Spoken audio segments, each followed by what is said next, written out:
का क्या अर्थ है?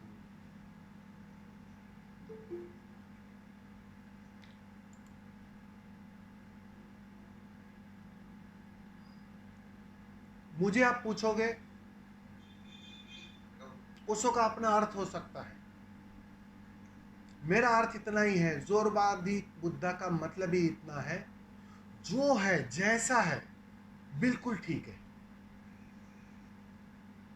चाहे वो बाहर हो चाहे वो भीतर की आत्मा में।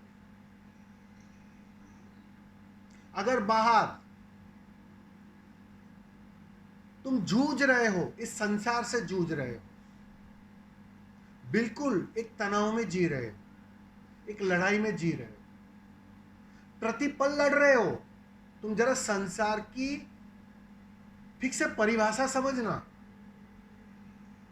प्रतिपल लड़ाई जारी रहती है, छीना झपटी जारी रहती है, धन कमाना है, रिलेशन को बनाए रखना है, बच्चों को पालना है, सब कुछ बाहर ठीक चले उसकी व्यवस्था करनी है। उसमें जाने अनजाने तुम एक लड़ाई में संलग्न रहते हो 24 घंटे। अब जब 24 घंटे कोई लड़ाई में रहेगा, तनाव में रहेगा, तुम इस भ्रांति में मत रहना कि तुम जब 8 घंटे सो जाते हो तो वो जो ऑफिस है, वो जो दफ्तर है, वो जो तनाव है, वो तुम ऑफिस में छोड़कर आते हो। इस भ्रांति में मत रहना। तुम्हारे सपने भी उसी की श्रृंखला होती है, क्योंकि वो मान के आधार पर तो होता है, और वो मान, वो सपने तुम्हारे इस बाहर की दुनिया में जाने अनजाने जारी रहते हैं। अब उससे निजात पाना थोड़ा कठिन है सीधा, क्योंकि वो पहले की व्यवस्था ऐसी थी। पहले अगर तुम्हें उससे निजात पाना है तो एक व्यवस्था थी कि ले लो संन्यास और चले जाओ जंगल। बुद्ध और महावीर ने उसी श्रृंखला में गहरा काम किया था। आसान है, ये सारी लड़ाइयों से पीठ मोड़कर आसानी से चले जाओ जंगल में, जहां कोई क्रोधित करने वाला नहीं है, जहां कोई व्यवस्था करनी नहीं है, सब कुछ तैयार मिलता है, और तुम अपने भीतर की साधना करो। लेकिन ओशो ने कहा वो दिन गया कि तुम्हें जंगल जाना है। वो जंगल जाने के दिन गए। अब इसी घर में, इसी दफ्तर में, इसी मित्रों के बीच, इसी शत्रुओं के बीच तुम्हें जल में कमलवत होना है। इसीलिए ओशो ने जोरवादी बुद्धा पर सबसे अधिक जोर दिया कि आज के लोगों के लिए संन्यास की व्यवस्था जोरवादी बुद्धा की ही हो सकती है। तुम जोरबा में भी रहो, बिल्कुल रहो, पूरी तरह रहो, पूरी तरह जियो, लेकिन साथ साथ में अपने बुद्ध होने को भी जियो साथ साथ में। भले 1 घंटा 2 घंटा, 1-2 घंटा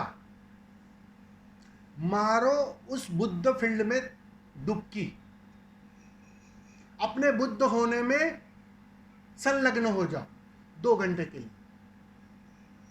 बाकी के 22 घंटे बिल्कुल जियो उस जोरबा को, उससे भागो मत बिल्कुल।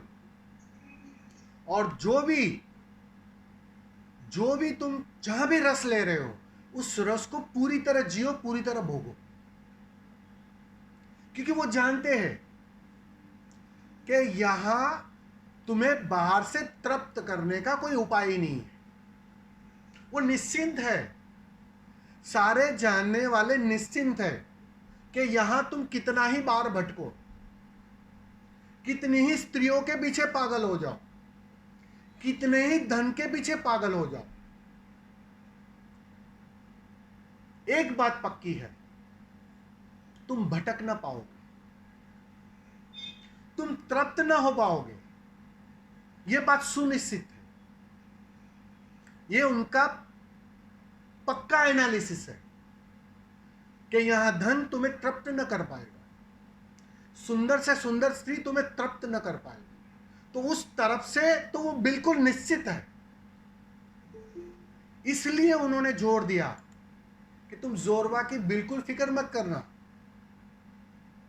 मजे से जीना जोरबा को, मजे से जीना, और ठीक से जियोगे तो एक बात पक्की है कि जोरबा में व्यर्थता साफ होने लगेगी। उसकी व्यर्थता धीरे धीरे तुम्हारी समझ में आने लगेगी। फिर तुम्हें मोड़ना भीतर आसान हो जाएगा, मुड़ना आसान हो जाएगा।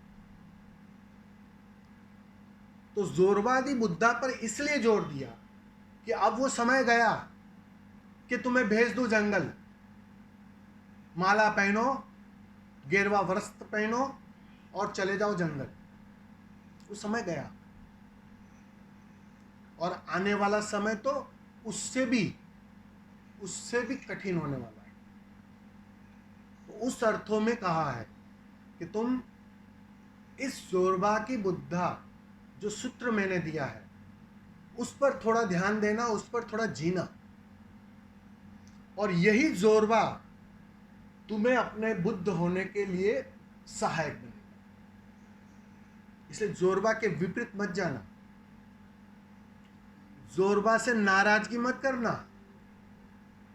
बिल्कुल जीना। भटकने का कोई उपाय नहीं है। गाड़ी तो घूम फिर के यहां ही आने वाली है भीतर, कितना ही घूम लो, इस जन्म घूम लो, अगले जन्म घूम लो, जन्मों जन्म घूम लो, घूम फिर के तुम्हें आना तो यहीं पड़ेगा, क्योंकि आखिरी मुकाम तो यही है, वो तृप्ति तो यहीं मिलने वाली है। जितना जोरबा में ठीक से गुजरोगे, ठीक से उतरोगे, बात आसान होगी। इसलिए कहा, इसलिए जोरबा दी बुद्धा पर जोर दिया। समझ में आ रहा है ना स्वामी जी? जी स्वामी जी, 100% बाहर से कोई भी चीज समाधान नहीं हो सकता, लेकिन जिंदगी बेहतर जीने के लिए पैसा बहुत इम्पोर्टेंट है। ये तो हमें स्पष्ट दिखाई दे रहा कि पैसा ना और कोई बाहर की चीज ना, घूमना ना फिरना, किसी से कुछ होने वाला नहीं है। लेकिन परिवार है, जीवन बेहतर हो, उनका एजुकेशन बराबर हो, इसके लिए तो पैसा बहुत इम्पोर्टेंट है। बिल्कुल बिल्कुल। क्या संन्यास जोरबाजी बुद्धा बहुत इम्पोर्टेंट है तो दिखाई दे रहा है, लेकिन वो सब कुछ करते हुए आपने जो कहा 2 घंटे ध्यान करिए, तो वो बहुत बढ़िया है। जोरदार बुद्धा के हिसाब से ही चलना पड़ेगा। बिल्कुल। क्या होता है, देखो, पैसे इकट्ठा करने की कोई सीमा ही नहीं है, सपनों की कोई सीमा ही नहीं, क्योंकि वहां तुम कितना ही इकट्ठा करो, जाने अनजाने तुम समय को व्यर्थ कर दोगे। लेकिन होता क्या है कि एक जीवन निर्वाह करने के लिए बीवी है, बच्चे हैं, माँ बाप है, तो एक बेसिक नीड चाहिए, एक बेसिक नेसेसिटी चाहिए, कुछ तो धन चाहिए ही चाहिए। बिना धन के तो तुम ध्यान में भी ना जा पाओगे। ध्यान में चैन से बैठने के लिए भी बाहर थोड़ी व्यवस्था चाहिए, बिल्कुल चाहिए। वो व्यवस्था अगर पागलपन में परिवर्तित ना हो जाए तो जीवन में क्रांति आ जाए। लेकिन ज्यादातर लोग भूल जाते हैं कि कहां ठहरना है, कहां समाप्ति लानी है, कहां रुक जाना है, वो समझ में नहीं आता है। बस दौड़ते रहते हैं, बिना वजह दौड़ते रहते हैं। जितना चाहा था मिल गया, फिर भी दौड़ते रहते हैं। उसकी कोई श्रृंखला है, उसकी कोई सीमा नहीं है, और तुम जाने अनजाने चुक जाते। वो समझ कहां से आएगी? वो कोई गुरु समझ नहीं दे सकता है, कोई किताब वो समझ नहीं दे सकती है, वो ध्यान समझ लाता है। वो जो 2 घंटा तुम बुद्ध क्षेत्र में बने रहे, उस अपने बुद्ध के करीब रहे, वो धीरे धीरे एक समाधान लाता है, एक संतोष लाता है, एक तृप्ति गहरी करता है कि बस काफी है, मैं अब जो पा रहा हूं वो जरूरत से अधिक है। अब वो पागलपन तो गया कि महल बनाना है, बड़ी गाड़ी चाहिए, वो सब पागलपन धीरे धीरे धीरे गिरने लगता है। वो ध्यान का परिणाम होता है। तो ऐसा नहीं है कि वो बाहर की दुनिया में जीता नहीं है साधक, कि पैसे नहीं कमाता है, या व्यवस्था नहीं करता है, या बीवी और बच्चों को ठीक से नहीं रखता है। बिल्कुल ऐसा नहीं है, बहुत अच्छी तरह रखता है। लेकिन जो अतिरेक का जो पागलपन है ना, वो विलीन हो जाता है। और जैसे ही वो अतिरेक का पागलपन विलीन होता है, तुम पाओगे बाहर भी सब सजा रहेगा और भीतर भी एक ठहराव महसूस होने लगेगा। लहरें ना आएगी, झील शांत हो जाएगी और उसमें तुम कमलवत बने रहोगे। ये बात दोनों ही साथ साथ में चलेगी। तब तुम सही मायनों में जोरवादी बुद्धा में प्रवेश करोगे। भीतर बुद्ध भी है जो जान रहा है प्रतिपल, और जोरबा भी है जो जी रहा है उस लड़ाई में प्रतिपल। उस दोनों, मतलब वो कहते हैं ना, पटरी 2 चाहिए। एक पटरी पे गाड़ी नहीं चल सकती है, एक लाइन पे गाड़ी नहीं चल सकती है, 2 पटरी चाहिए। तो जोरबा की भी पटरी बहुत जरूरी है, और वो ध्यान की भी, बुद्धा की भी पटरी बहुत जरूरी है। उस पर इसलिए ओशो ने जोर दिया। ठीक है, धन्यवाद।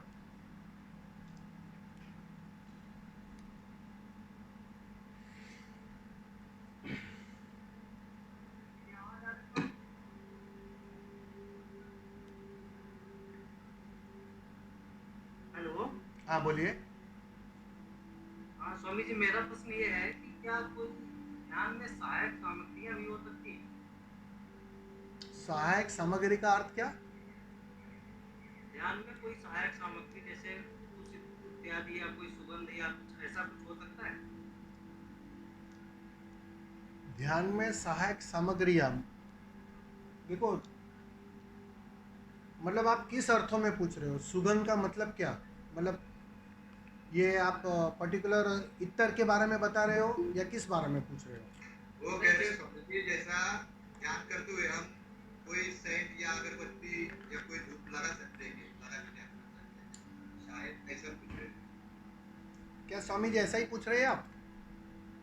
नहीं, मैं स्वामी नहीं हूँ। अरे जो भी हो, हाँ। प्रेमी तो हो ना? हाँ जी, प्रेमी तो हो ना, स्वामी नहीं हो तो? बिल्कुल बिल्कुल बस प्रेमी तो हूँ। प्रेमी भी काफी है। बिल्कुल प्रेमी, बिल्कुल। प्रेमी तो स्वामी के भी ऊपर है। दरअसल में मेरी समस्या ये है कि मैं जब भी